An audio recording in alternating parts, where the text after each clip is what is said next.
FBM sellers got a nice new perk, automatic handling time. My name is Stephen Pope. I'm the founder of My Amazon Guy. And in this video, I'm going to break down what this order handling capacity change could mean for those that occasionally or all the time ship fulfilled by merchants. So if you sell via FBA and that's all you do, this will just be a nice FYI. But let's say you got a listing like I've got here, and this is an FBA listing. It's got Prime.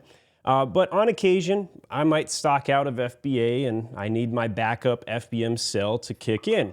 And you can see on multiple of my listings, it's exactly what I do. I have multiple abilities for a buyer to buy either FBA or FBM. And you can see the new from section at the bottom of the buy box on the right-hand column of most of the listings.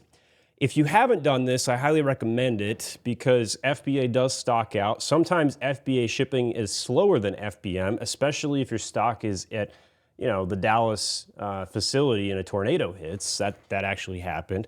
And sometimes FBA is not as reliable during peak periods, especially right after, say, Cyber Monday or some other big peak holiday. So FBM has its uses.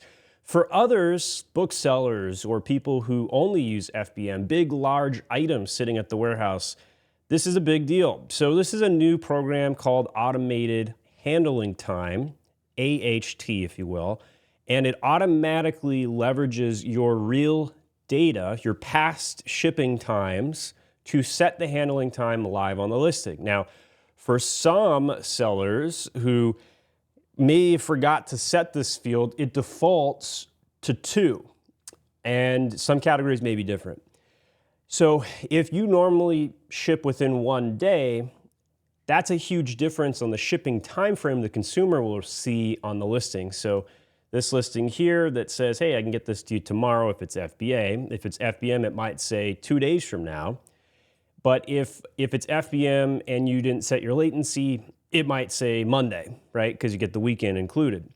So what this does is it automatically sets it on your behalf. You don't have to take any action. This automatically happens on your account. We've had reports of sellers receiving emails about this program getting automatically enrolled. And one such seller sent me an email this morning, and their program is going to turn on February 5th. I'm not sure if everybody else's turns on that time, if it's beta, if they're slowly rolling this out, if it's going to hit everybody. I'm not too sure. If I had to guess, they're probably rolling it out to the biggest FBM sellers first. It's typically Amazon's MO. Later in 2024, though, I would expect this to be on every account. So you don't have to do anything. You can toggle this on and off if you want it on, however. And the benefits is when somebody comes to the listing and sees the shipping time frame, it may show quicker. So in the marketing email that Amazon wrote, and I'll pull that up on screen here, it reads, your account has been selected to be auto-enrolled in automated handling time, AHT. This change will occur on February 5th with no action required on your behalf. Automated handling time will set more accurate handling times for each of your fulfilled by merchant FBM offers. With this upgrade, your offers will have a more accurate delivery date, which is normally shorter and more appealing to buyers, typically resulting in more sales. I believe all of that's a true statement, by the way. When automated handling time is enabled, your ship by date will automatically be adjusted for every SKU based on the actual time it has historically taken you to pack and ship confirm orders of that SKU. Worried about your account health for the first 90 days after this change, your late shipment rate will not be impacted if you have a late shipment because of automated handling time. Set a faster handling time than your original configuration. Additionally, you now have the ability to set your order handling capacity when AHT is enabled. This feature sets a limit on how many orders you can handle in a day. Once this limit is reached, you get an additional day of handling time for every subsequent order. This is kind of what happened with SFP when it came out.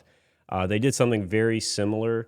It can be a little confusing. A lot of sellers, they're not necessarily hyper-focused on logistics. They're more focused on the marketing of their items. And so some of these things, they don't translate, or the information doesn't get passed to the logistics person or the warehouse team. So you definitely want to make sure that happens. And you may want to ask the question like, hey, is there a limit in the warehouse? And address it. So you set some limits to avoid situations like that. Overall, pretty good upgrade, minor impact overall. Maybe a modest 3 to 5% sales growth for FBM sellers if I had to just throw a number on it.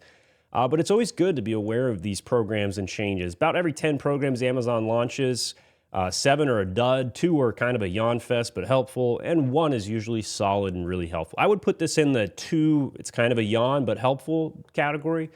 So it's kind of a good, helpful, but not really going to change too much.